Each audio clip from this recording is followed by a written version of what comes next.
Now with AI and all of these softwares coming out with their different types of AI within the software, I've taken time out. I've taken like an hour or two a week in whatever software I'm primarily using at the time to just test it out. Welcome to the AI Advantage, where modern leaders decode the future of tech. I'm Solomon Williams, founder of Solanauts. So here, it's no noise, no hype every week. Sometimes it's just me, and sometimes it's the brightest minds in tech, breaking down what it really takes to grow smarter with AI and automation. Let's dive in. Welcome to the show, everyone. I have a special guest with you today. I have with you is Emily Moreno. She is a wonderful digital marketer in terms of her consulting. She's already scaled up 7 figures and with other businesses, and now she's a consultant for B2B or B2C clients. So Emily, welcome to the show. Tell us a little bit about our audience, about yourself and everything. Thank you so much for having me on here.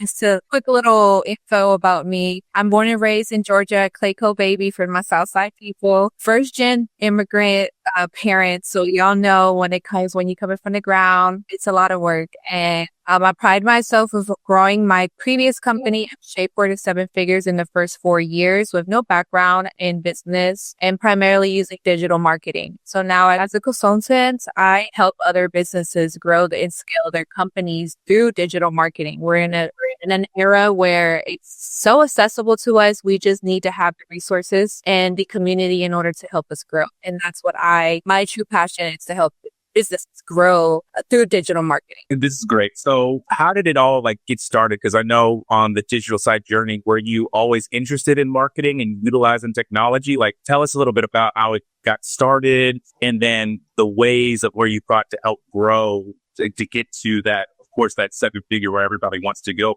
on their business. So I started in 2018 and I knew that there was already a change in the market of everything going like the tech route, where people were slowly getting out of going to stores and doing everything virtually. Then the pandemic hit and we didn't have a choice. We had to adapt. And that's when my company really blew up, because we had everything in our hands to be able to scale efficiently online. And that is when the passion of digital marketing came in, because before it was just I enjoy business, I know sales, I like the customer interaction.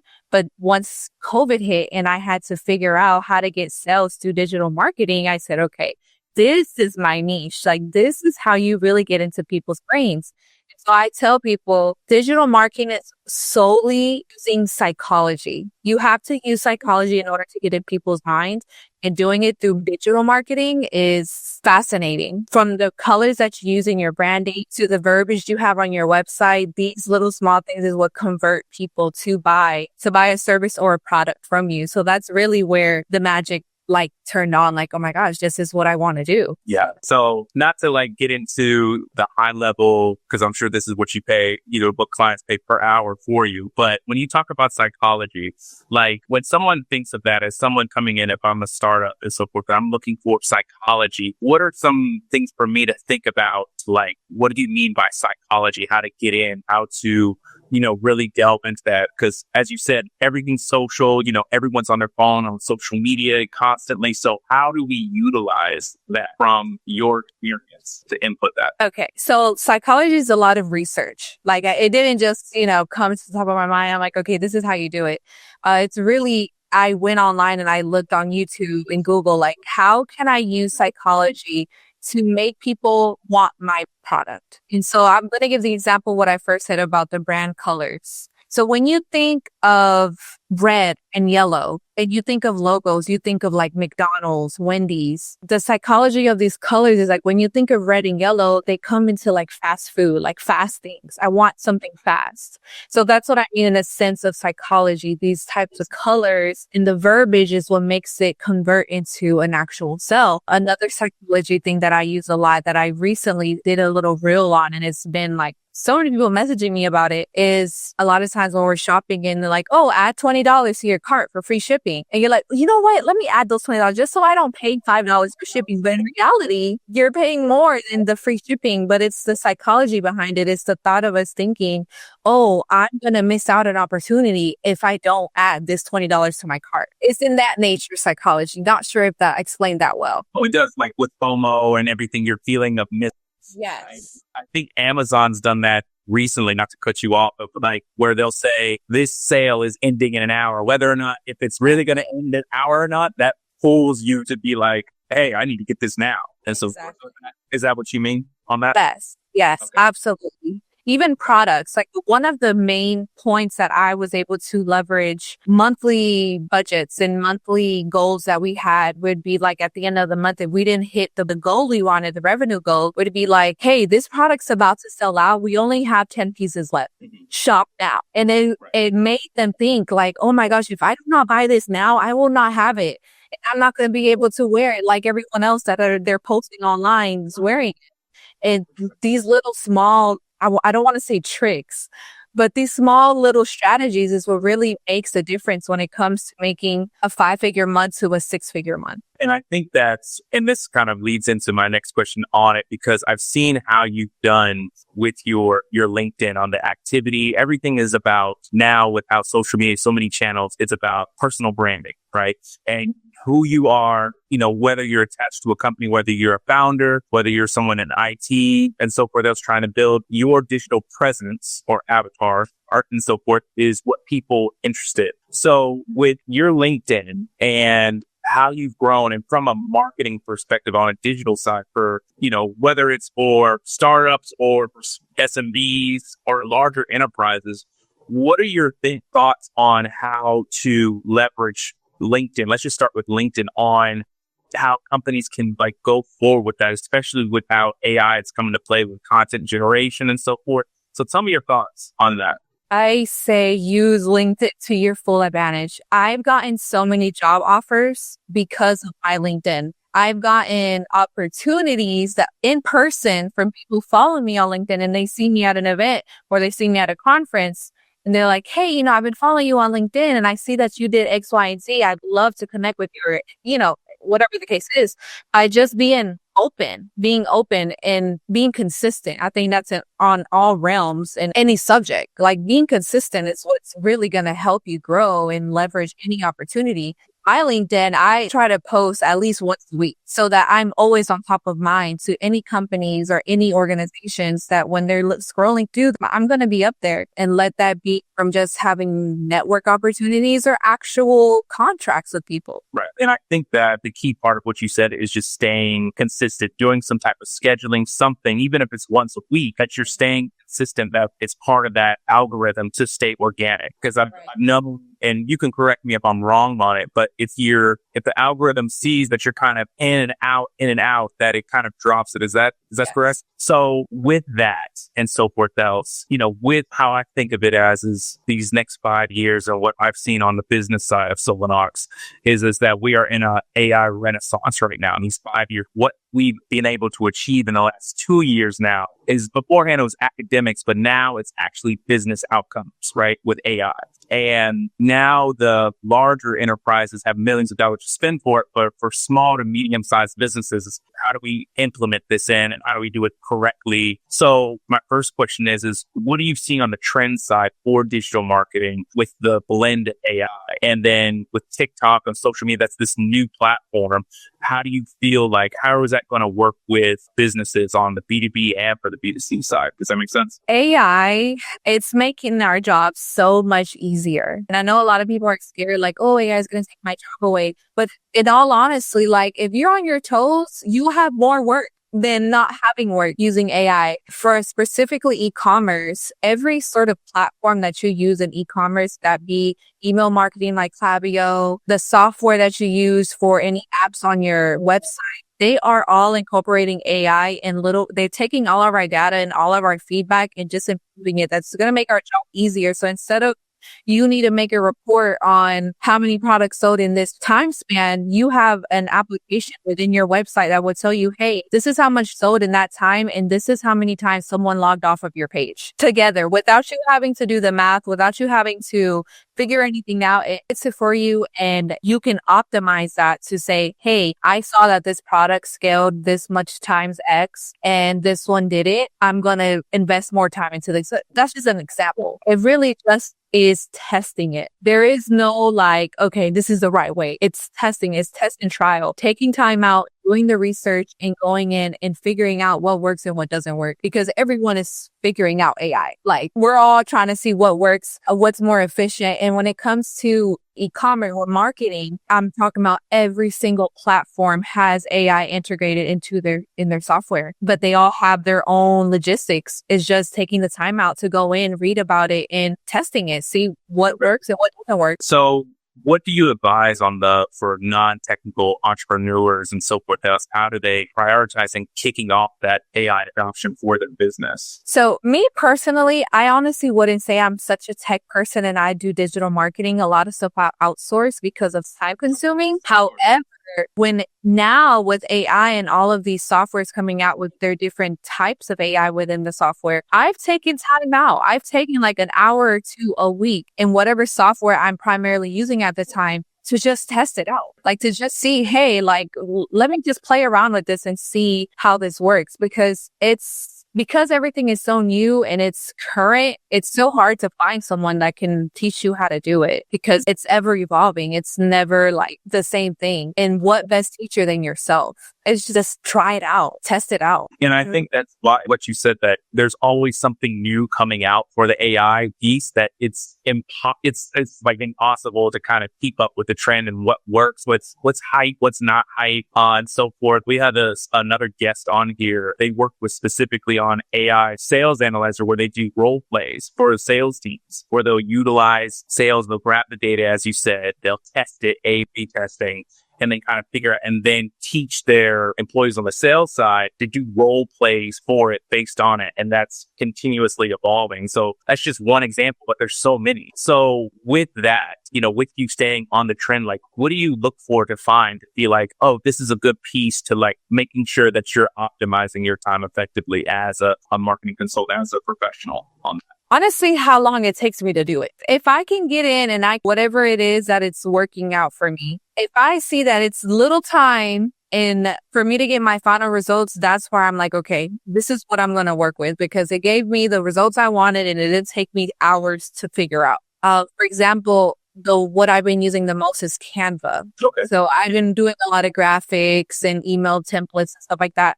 And Canva has so much different AI built into it that it's like, you can create a graphic within 20, 30 minutes when normally you're going to be sitting there for hours to create a graphic. And there's what I did when I was trying to figure out different types of AI programs. A really good source for marketers, HubSpot. HubSpot has like a newsletter where they come out with all these different types of programs that are being used in AI and all that. And they break down like, okay, this is what this can provide. This is what the cost. It breaks it all down. And in that newsletter that I read, Canva was one of the number ones when it came to doing graphics and creatives. So using research from, reputable software, and then also just my own experience of using different programs. Right. And so forth on with that, because I want to jump back to first off on you, like how you're saying you're outsourcing for the times and so forth else to make sure that you optimize. Because as a founder, as an entrepreneur, it's all about time efficiency. How do we utilize the time? We can't get to everything in time. So what are like the three most important? So when you're looking for someone that's utilizing for their business, if they need to outsource and so forth, what are some key things you look for to find the right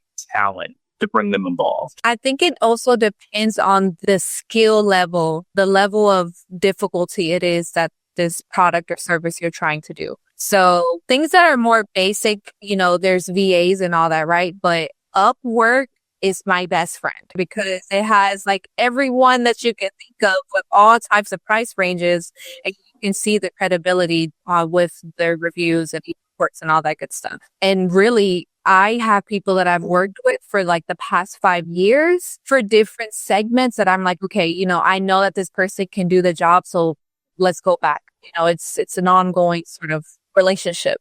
And for someone starting off and let's say they're going on Upwork and trying to find someone, I put my filter as like the highest rating with the reviews and stuff. And I just go off of that where I can see reviews that are real reviews because a lot of people, they fake their reviews. You can tell when they're fake, like the grammar's off and the name is weird, but real reviews that have a few, I would say like a minimum of 10. That's like the least. Some of them have like, thousands and thousands of reviews, but a lot of the ones that have thousands of reviews are the ones that are a lot more. And I guess, if you have the budget to pay for that, then go ahead. But there's a lot of people on there that are just looking for work and they have the credibility and have background and knowledge to do it at a more affordable rate. So just looking at the ratings in their actual portfolio, like they'll post the work that they've done and just seeing that they're credible as far as like, when there's like a scammy page. Right. Exactly. So just trying to find out strategically and what looks good, seeing use cases, and so what that's worked with. So that's good to know because especially for people that coming on Upwork, Fiverr is one as well. So, going back, I know you just want to kind of really try to get out as much of you being from a consultant side and getting these pearls of wisdom from you. I know you've had the conference that you just went to was the Traffic Sales and the Profit Live. It's which was great. You put so much content and so forth on your LinkedIn showcasing the page. Tell us a little bit about like what you've learned, because I know on a previous conversation you've talked, so many highlights of it. Tell the audience, what did you learn? Like, what was it about it? First off, if you're not plugged in with TSP, which is Traffic Sales and Profit, please do so. They are a community of Black entrepreneurs that are helping Black and brown people grow and leverage in their industry. That's enough said. The energy when you went in there was absolutely amazing. And everyone you met had a background story and so willing to help. Like, it was amazing. Anyway, so back to where I learned. It reaffirmed to me what I did in my e-commerce business to scale it to 7 figures. It just reconfirmed it for me. The biggest point that I got was community. We have to build a community, even if it's a business or professional, personal. A community is what's going to build and leverage your company. So, for example, a lot of the speakers that we're talking, they have been able to build this community online where wherever they go or whatever they do, they're going to get the support and leveraging that community to whatever you end up doing. So, for example, me creating the content that I did I've been posting a lot of it on TikTok. I posted some on LinkedIn. Those are reminders of the community, making people feel like I am a part of something and I want us to continue seeing the growth or the journey. Now in 2025, and I think possibly because of the pandemic and everything going on, like people just want to feel relative. People don't want to buy from a corporation. They want to feel some sort of human touch. So having that community, even it's a little difficult because, you still want to stay professional, but you need to have the human touch at the same time. So I guess, know your limit. Right. Know your limits when it's building the community, but still being open to people. Like in my LinkedIn, I was very open about speaking about this is a Black entrepreneur helping Black and brown people. People want to see that realness, and that's what's really going to convert you into any product or service for most industries, I feel. I think now, as you mentioned, it's all about authenticity, right? As we continue to go on, making sure people want to see the realness of it, sometimes of making a mistake, like you're being human on the side. So I think as what you said, so what do you see to kind of help through like some bottlenecks, some small, in terms of community, what you've already gathered from TSP, what are some bottlenecks for entrepreneurs that you see that could be alleviated through with finding the right community or just from your experience previously? Literally, we may think that we have the biggest problem in the world and no one has this problem. But when you have a community, you'd be surprised how many other people are going through the same thing that you're going through. So that's what community can help you with. When you are a startup or an entrepreneur that's starting off, or even me, 5 years in the game, and I obviously 5 years is nothing compared to a lot of long time companies and entrepreneurs. you have that way to be like, hey, this is what's going on. I need help with X, Y, and Z. What do you see? What have you experienced? And they may not have experienced it, but they may have someone else that experienced it, or they may have a solution or a fresh set of eyes that can look at something, a different perspective. So that's what's really important to having a community, because you can do that. Like, had I known about the TSP 2 years ago before I closed my e-commerce, things would be so much more different. Things would be so much different, because I tell everyone, when you hit 7 figures, you get 7-figure problems. And when you don't come with the background of business or being the first in your family to do something like that, you don't have anyone to ask. You don't have like, hey, or you're surrounded by other people that are more closed-minded and don't understand. So having that community can help you guide in so many ways. And it could just be actual facts, advice, or just support. And I think that it's, as you said, that when you get to that, you're having good problems to have, like on the 7-figure side. Now you're figuring out, okay, how do I be more efficient with the current clients or with your consumers? How do I continue to elevate, scale it up?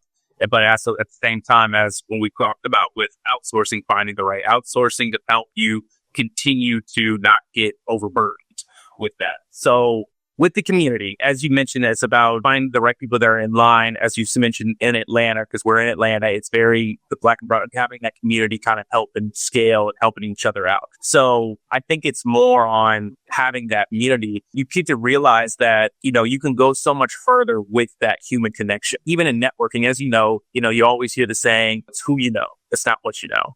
Even with on this side of working, it doesn't even matter if you're working with an entrepreneur that just started versus a CEO of a Fortune 500 company. At the end of the day, it's about relationships. So with that being said, and being able to provide services, finding the right team, when people go out and they're trying to network and so forth else, you hear the typical, just be outgoing, just go out and you can find the right person and just be proactive.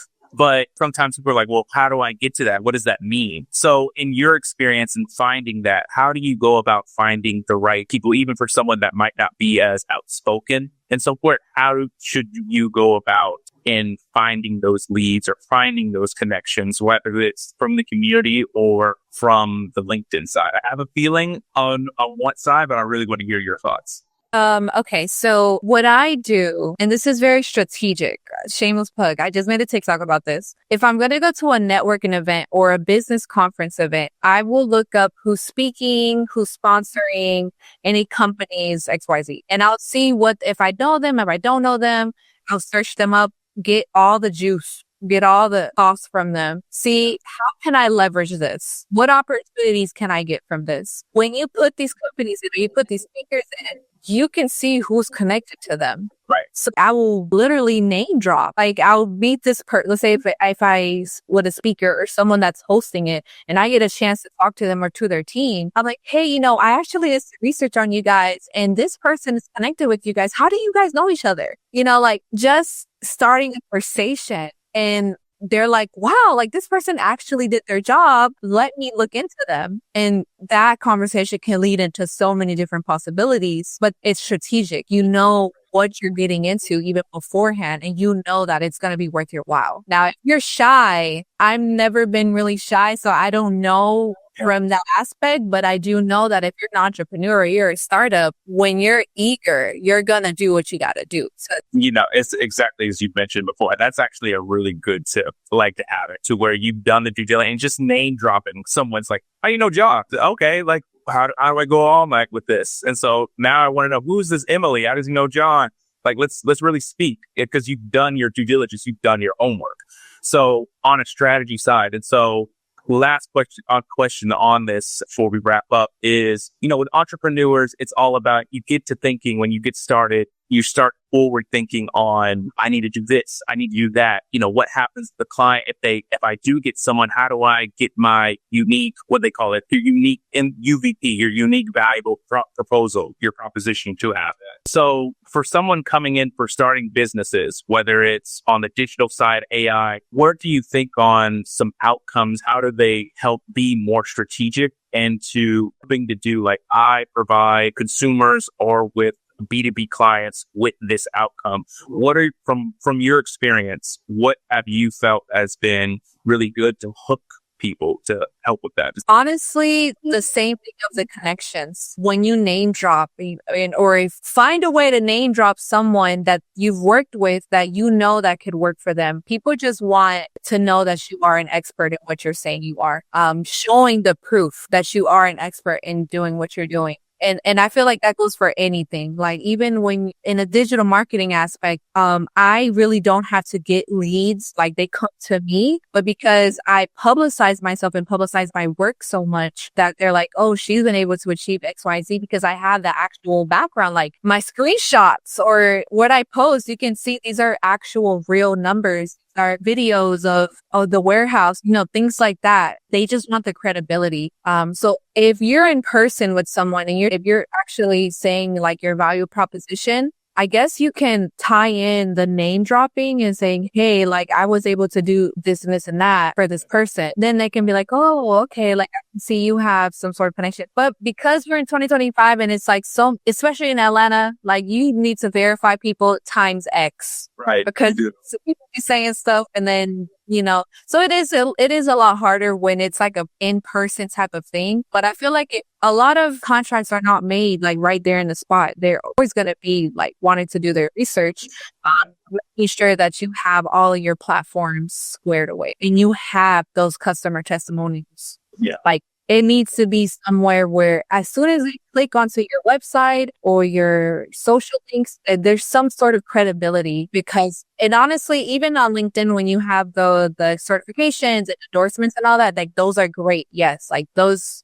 do a lot, but on your page when someone goes on and they can see an outstanding customer testimonial, that's all it takes. Yeah. A video of a company saying, hey, like this is what they were to be able to do in this time span. I would recommend to everyone. With one video like that, you can convert so many people from just one thing.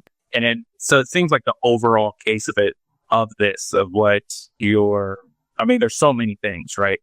Right.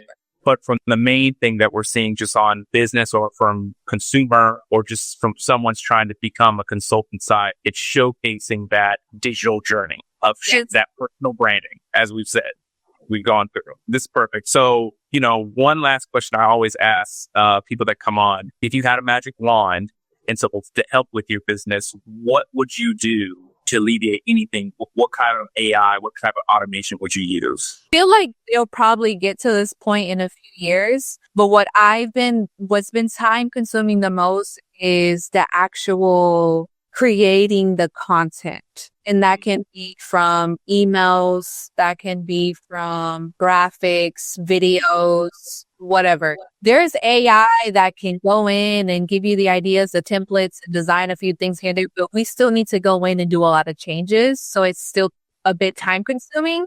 Right. Some sort of AI where they can go in and you can say, this is what I want. And this is like from them seeing the background when the software sees like the background of how you like your formatting or your branding, they can just use that and formulate whatever you need without you having to do much. That would be like the best for me. So like your own personal growth partner in a sense on the consulting side, you just give them the data, you give them the understanding, give them what your clients is, and then they provide the graphics, the suggestions, and then option A, B, C, D. I love that. Yeah, that's great. I think that would be so helpful in terms of that. So, lastly is where people, you already have for LinkedIn, but where can people follow you? I'm sure people want to find your journey, see you as that template to kind of learn from Emily on your journey. So, of course, I'm like the branding queen when it comes to branding and self-development. All of my platforms is Emily Black. So Emily.Black, BLACC. That's on YouTube, Instagram, TikTok.